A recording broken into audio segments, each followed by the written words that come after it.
Hi guys, I have my usual disclaimer today that I'm extremely jet lagged and tired. I hope this disclaimer is not a permanent feature of this channel. I just slept from 10 o'clock in the evening until 2 o'clock in the morning, and there's absolutely no way I can get back to sleep now. So I'm going to put together a video here that I've been planning to do. My first video on why I do not have a PhD was sort of subtitled Part 1 of 2. That was stated on my blog and so on. And I had planned to do a follow-up, although it's interesting to note that the follow-up I'm going to do today is very different from what I might have reported even just yesterday. I received an email today that I did find offensive, and I wrote back to the guy telling him openly, look, I find what you have to say here, it offends me. But the fact that he misinterpreted what I've already said about getting a PhD and not getting a PhD, I feel that he can't be the only one. There are probably other people who have responded to this information in the same way. So I'm going to start by clearing up his misconceptions, even though he's just one person who sent me an email. So I'm posting up on screen here another example of correspondence I had with professors about an MA program leading to a PhD program. And again, these replies to me, if you pause and read it, they are fundamentally quite flattering. This professor says that my CV is the best CV he can remember seeing from a student who doesn't already have an MA.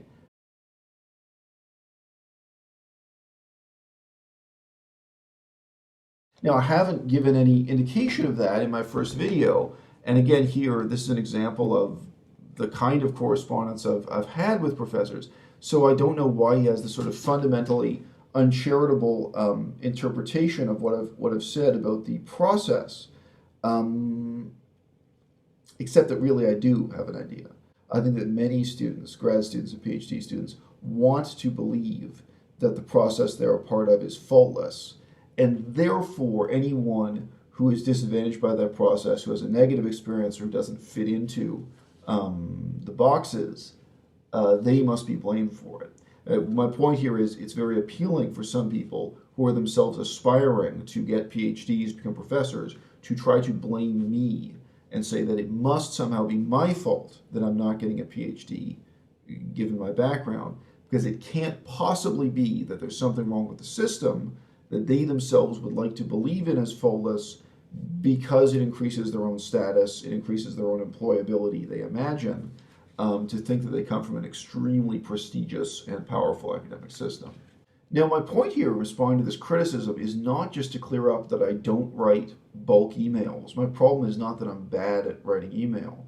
On the contrary, I think I have an extraordinary amount of experience, at least, with writing emails to professors about this stuff, as even should have been clear from my first video. But also, I am not writing bulk impersonal email. I am really engaging in meaningful discussions with many of these professors. To give an extreme example that is nevertheless illustrative, there was a professor in Quebec who I will not name. I'm blanking out the names in this email too. Before I met him, I read his PhD thesis. I looked up his other articles, his other published work. I became familiar with his work, and I then spent quite a lot of money flying to Quebec, staying in a hotel, going to the university and meeting him face to face. So this is the situation, and I did not apply to or enter that program for various reasons. Now, I just do not know. In my former video, I repeatedly referred to visiting universities in person and speaking to universities face-to-face, so I don't know how someone would watch that and come to this, as I say, very uncharitable conclusion that my problem is that I'm writing impersonal and thoughtless emails sent in bulk to huge numbers of professors and not really engaging with them or their work. He also accuses me of not even having the due diligence to look at the profiles of professors that are listed on the internet, of not looking at their resumes and not evaluating what their research interests are and so on. And on the contrary, I've spent a huge number of hours doing that, And as I just gave in that example, it sometimes leads to some kind of face-to-face meeting or some kind of meaningful engagement. Now, there's another professor who, again, I'm going to leave anonymous, but there's a professor in Alberta, here in Canada, who I have not met face-to-face, but we've had quite a lot of email. And that discussion began with some of his work that I read. I read an article of his out of sincere interest, and not because he was a potential supervisor for me to get an MA or PhD. So in that case, I was really interested in his work. I wrote to him, commenting on his work. He wrote back to me. We had a conversation. I then said, look, I've been looking for a graduate studies program. This is my background. I sent him my CV and examples of articles I've written. He read, or at least briefly looked at, several of my articles. He was impressed and interested. And he then sent me a copy of an article he had written years earlier that was directly salient to my research. It was closer to the sort of thing I'm really interested in.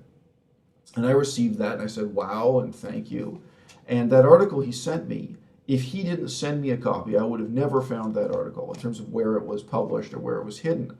And I read that article, and we had a meaningful conversation about it. And again, I mean, that was completely sincere. I was a fan of that guy's work, and I'm still a fan of him in some sense. Now, again, for various reasons, I have not applied to that PhD program. I'm not a student there. But it's just not the case that my interactions with academia have been bulk email or impersonal or unprofessional or anything else, and nor that I'm lacking the very basic first step of looking at a professor's CV or the online profiles that the department provides before talking to them. On the contrary, I do start with that, and I've moved far beyond that in many, many of these interactions. Now, the two examples I just gave were within Canada, and the visit to Quebec was really extremely expensive. It was much cheaper, it was much less expensive for me, for example, when I was in Taiwan to go from one university to the next. I mean, I guess it adds up to some money, but if you're in Taiwan anyway, which I was, I visited a huge number of universities there, and I met and spoke with professors face to face.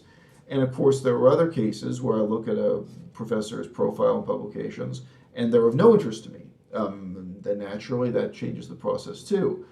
You find out about a professor or a department, you read a little bit, and you say, right away you say, this is not for me, or this professor. So, a very human process. And again, I don't appreciate the sort of implicit dehumanization of me, and really a kind of blaming the victim that goes on that I got in this email that I just now responded to. Okay, so that's the response to that particular email I got that may be a widespread misconception.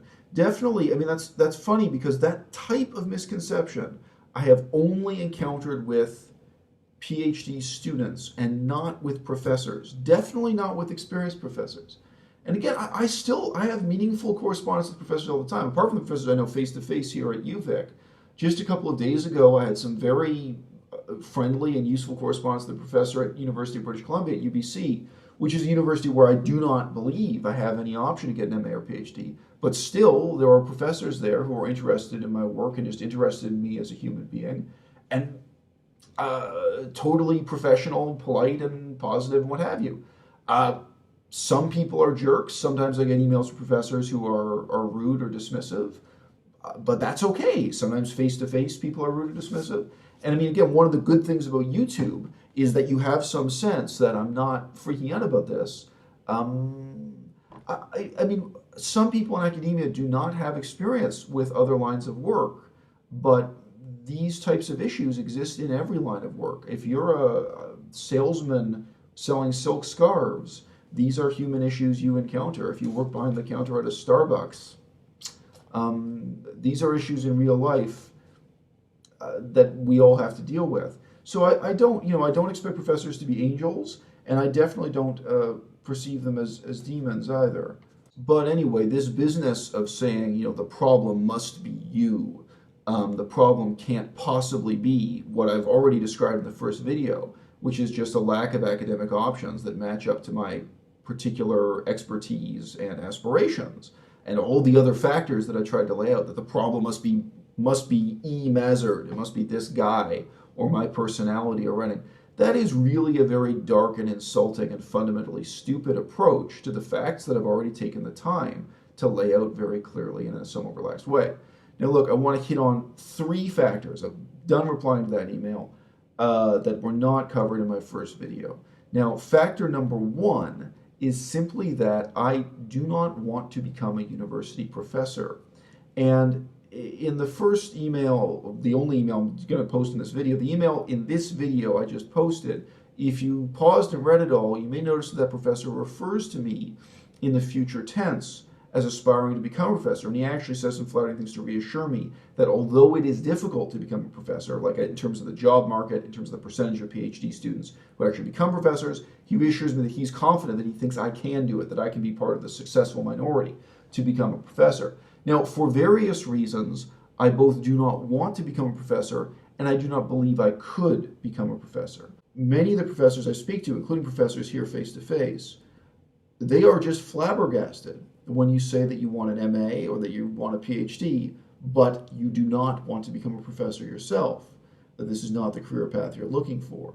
Many professors, with absolutely no ill intentions, that is the only career path they know and understand. That is the only course of action they can recommend for you to follow, and they really have very little to say as soon as the conversation turns to any other type of career, any type of direction in life. Now, I can sympathize. I mean, there are people who have their whole careers in the publishing industry, and if you want to talk to them about any other type of career, they can't tell you. That's it. Their whole life is in the publishing industry. So it makes sense. It's not surprising to me at all that some professors, at least, feel this way and react this way. And, you know, for some professors, there's a bit of hostility where, in some cases, I've seen people who are really interested in having me as an MA or PhD student, but then as soon as I say, look, I am aware that once I finish this degree, I will not be pursuing a conventional academic career. I won't be going on to become a professor. Then at that point, they sort of switch tracks and say, well, I'm not sure I want to work with you, because for them, the only path they're comfortable with would be preparing someone like me to become a lecturing university professor. So the other huge issue that I'm not talking at length about here, simply because I already made enough YouTube videos on it, I forgot, in a sense, how good my earlier videos are dealing with First Nations languages. I went back and watched my video explaining why I am currently learning Japanese and why I'm not learning Ojibwe. And the short story is, I got asked just the other day by a student, not by a professor this time, what I would be doing if I won the lottery, if I had unlimited money and unlimited choices. And I still said, just the other day, no question, I would work on First Nations languages, First Nations politics, and the overlap between languages and politics, which of course includes questions of education policy, language endangerment, language extinction, what's going to happen in the next 100 years of these languages. I still care passionately about First Nations politics, and I would, again, if there were unlimited money and unlimited choices, that'd be a field to be looking into. The situation today in that discipline is a product of the last 50 years of history. That's generally true of all academic disciplines, perhaps all fields of human endeavor, very generally. Obviously, the Canadian government was not capable of reversing a history of incredible racism and basically pro-genocide, pro-assimilation policies overnight. It was not possible to create robust university departments studying and teaching these languages, where formerly the whole establishment had existed to try to drive these languages into extinction. Now, whether or not the Canadian government has really tried, whether or not the Canadian government has been more successful than other governments around the world it could be compared to, those are interesting questions. And I think overall, Canada would get a pretty bad grade. We have done very poorly within the last 50 years in reversing basically a genocidal policy to a policy of preservation and promulgation of, trying to really promote the new use and extended use of these languages. But I guess this brings me to my final point. I have a daughter. If you've looked through the YouTube videos on this channel, you can see what she looks like. I have a 2-year-old daughter, and there is pressure on me, of course, to earn a living. So the situation for First Nations languages and academia within Canada, and my options to get an MA and my options in language now, ultimately, I just do not have time to sit around and wait for Canadian academia to get its act together.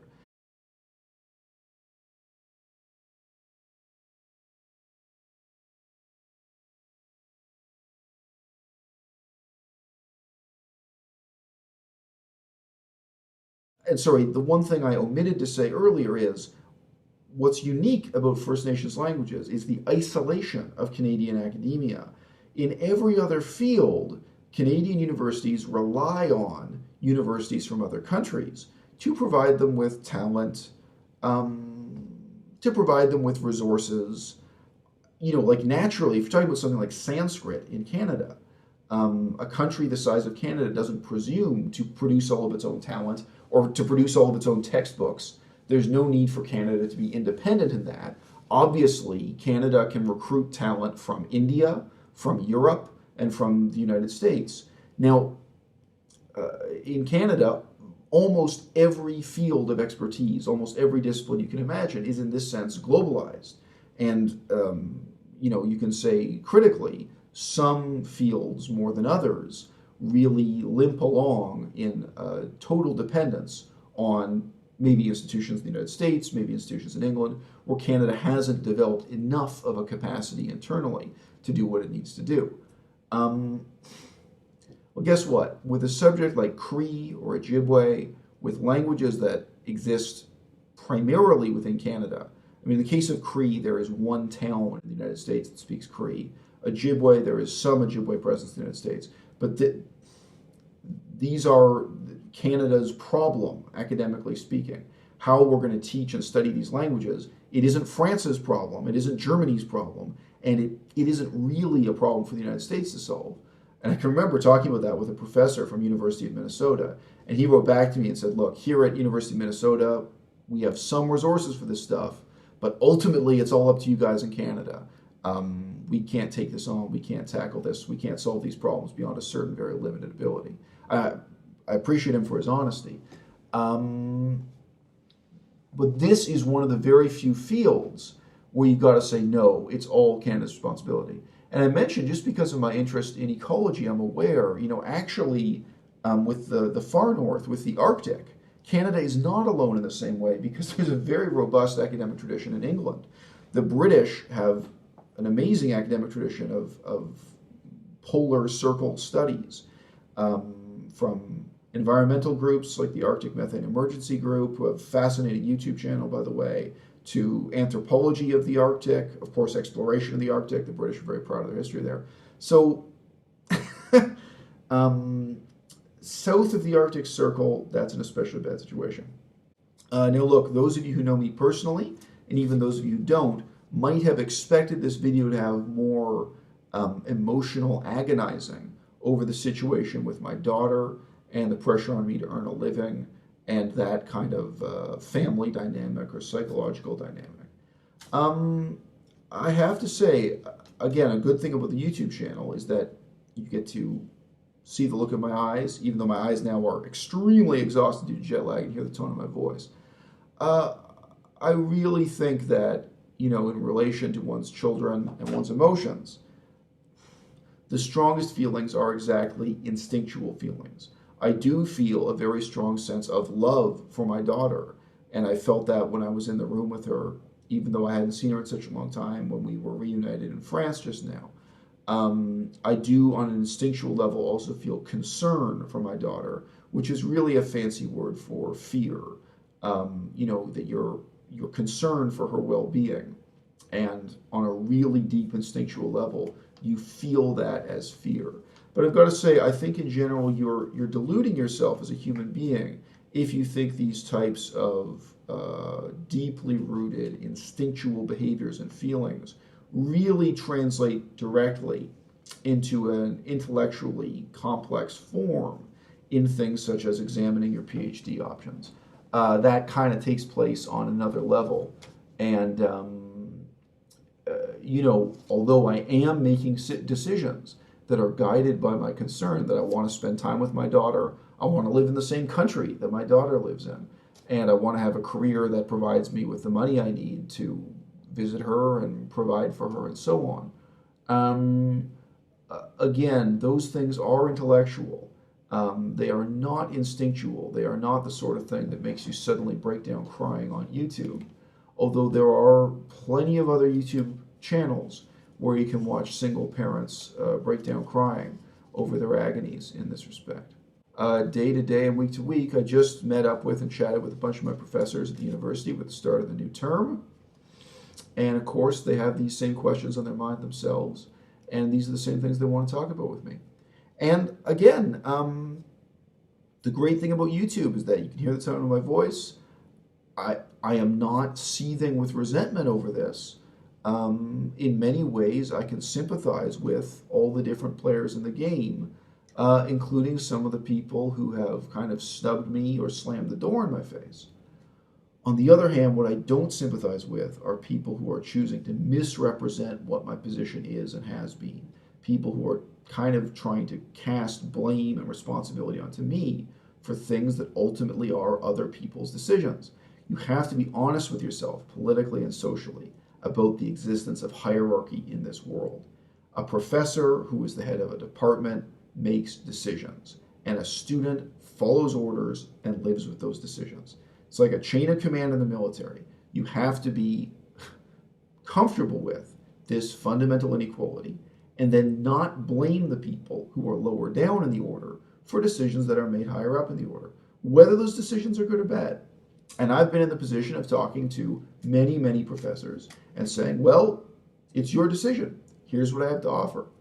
And as you've seen, even in the letter I posted in this video, many professors write back saying very flattering things. And in each case, it has not worked out or it has proven to be impossible for different reasons.